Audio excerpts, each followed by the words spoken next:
Hi Jhansi, எப்படி துணியில் ஒட்டாமல் இட்லி சுடுவது?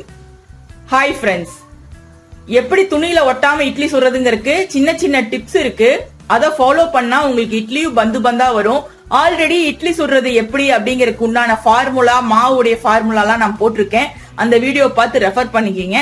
இப்ப நான் இட்லி சுடுறதுக்கு மட்டும் சில டிப்ஸ் தரேன். இப்ப நம்ம வீடியோக்குள்ள போலாம். அதுக்கு முன்னால நம்ம யூடியூப் சேனல் லாஸ்ட் சான்ஸை சப்ஸ்கிரைப் பண்ணிட்டு அப்படியே பக்கத்துல இருக்க அந்த பெல் பட்டனையும் கிளிக் பண்ணிடுங்க. நாங்க துணி போட்டுதான் இட்லி சுடுவோம். இந்த மாதிரி நம்ம சுடும் போது பாத்திரத்துல தண்ணி வச்சு தண்ணி நல்லா கொதிச்ச பின்னால நம்ம இட்லி ஊத்தணும். இட்லி ஊத்தும் போது பொதுவா இந்த மாதிரி நம்ம ஒரு துணி போட்டு ஊத்துவோம். அந்த துணி திக்கா இருக்க மாதிரி பாத்துக்கோங்க. நிறைய பேர் ஒயிட் துணி தான் யூஸ் பண்ணுவாங்க. ஒயிட் துணின்னு இல்ல, இந்த மாதிரி ஒரு திக்கான துணியா இருந்ததுன்னா உங்களுக்கு இட்லி ஒட்டாம வரும். அதே சமயத்துல கீழே வச்சு ஊத்திட்டு மேல எடுத்து இதுக்குள்ள வைக்கும் போது பாத்தீங்கன்னா லேசா ஆடும் போது சைடெல்லாம் ஆகும். அந்த மாதிரி ஆனாலும் உங்களுக்கு இட்லி ஒட்டிக்கும். சோ இப்ப தண்ணி நல்லா பாயில் ஆயிடுச்சு. பாயில் ஆனா அடுப்பு நான் சிம்ல வைக்கிறேன். சிம்ல வச்சுட்டு இதுக்குள்ள வச்சே நான் இட்லி ஊத்துறேன். இப்படி இட்லி ஊத்தும் போது என்னன்னா நம்ம ரொம்ப வழிய ஊத்தக்கூடாது. கொஞ்சம் கம்மியா தான் ஊத்தணும். ஏன்னா இட்லி உப்பி வரும்போது வெளியே வழிஞ்சதுன்னா ஒட்டிக்கும்.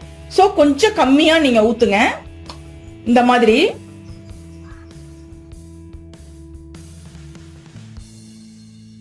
இப்ப இதுக்கு மேல நான் இன்னொரு தட்டு எடுத்து வைக்கிறேன்.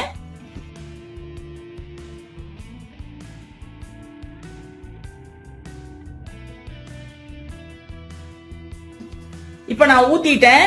இந்த துணி கொஞ்சம் திக்கா இருக்க வேண்டியது மட்டும் முக்கியம் இல்ல, நம்ம ஈரத்துல நினைச்சு பிழிஞ்சிட்டு தான் நம்ம இட்லி ஊத்தணும். அந்த ஈரம் கம்மியா இருந்ததுன்னா, ட்ரையா இருந்ததுன்னா நமக்கு இட்லி போய் அதுல ஒட்டிக்கும். இப்போ நான் அடுப்பை ஹைல வச்சுட்டு மூடி வைக்கிறேன். எடுக்கும் போதும் ஒரு மெத்தட ஃபாலோ பண்ணா நமக்கு ஒட்டாம வரும். வேகட்டும், நான் எப்படி எடுக்கிறதுன்னு சொல்றேன். இப்போ இட்லி பந்து பந்தா வெந்துருச்சு. நம்ம ஏதாவது கத்தி விட்டு பார்க்கணும். ஒட்டாம வந்ததுன்னா வெந்துருச்சுன்னு அர்த்தம். சோ இதை இப்ப எடுத்து நம்ம போட்டுக்கலாம். இதை எப்படி துணியில ஒட்டாம எடுக்கிறதுன்னு இப்ப பார்க்கலாம். இப்படி எடுக்கும் போது லேசா தண்ணி தொளிச்சுக்கோங்க. ரொம்ப இட்லியில தண்ணி படக்கூடாது. பட்டுச்சுன்னா இட்லி கொல கொலன்னு போயிரும். அந்த மாதிரி இருந்ததுன்னா இந்த துணி கீழே உள்ள பிளேட்ல ஒட்டாம வரும் நமக்கு. இப்போ அதை எடுத்து நம்ம ஒரு பிளேட்ல கவிழ்த்து போடலாம். இப்போ நான் கவிழ்த்து போட்டிருக்கேன். இது மேலையும் கொஞ்சமா நம்ம தண்ணி தொளிச்சுக்கலாம்.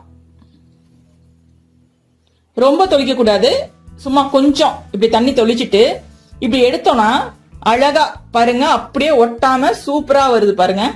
ஒட்டுச்சுன்னா நமக்கு தண்ணி தொளிச்சது பத்தல அப்படின்னு அர்த்தம். அதே போல ரொம்ப சூடா இருக்கும் போது உடனே நம்ம எடுத்தோம்னா ஒட்டிக்கும். ஒரு 30 செகண்ட்ஸ் அப்படியே விட்டுட்டு கொஞ்சம் அது அந்த ஹீட் குறைஞ்ச பின்னால நீங்க இந்த மாதிரி எடுத்தீங்கன்னா உங்களுக்கு கொஞ்சம் கூட ஒட்டவே ஒட்டாது.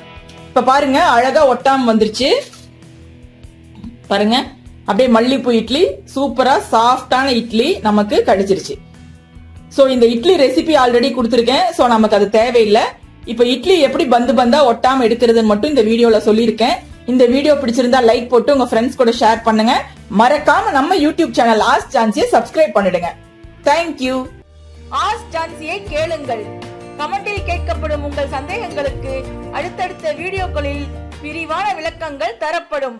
இந்த வீடியோ பிடிச்சிருந்தா லைக் பண்ணிட்டு ஷேர் பண்ணிட்டு மறக்காம ஆஸ்க் ஜான்சி சேனலை சப்ஸ்கிரைப் செய்யுங்க.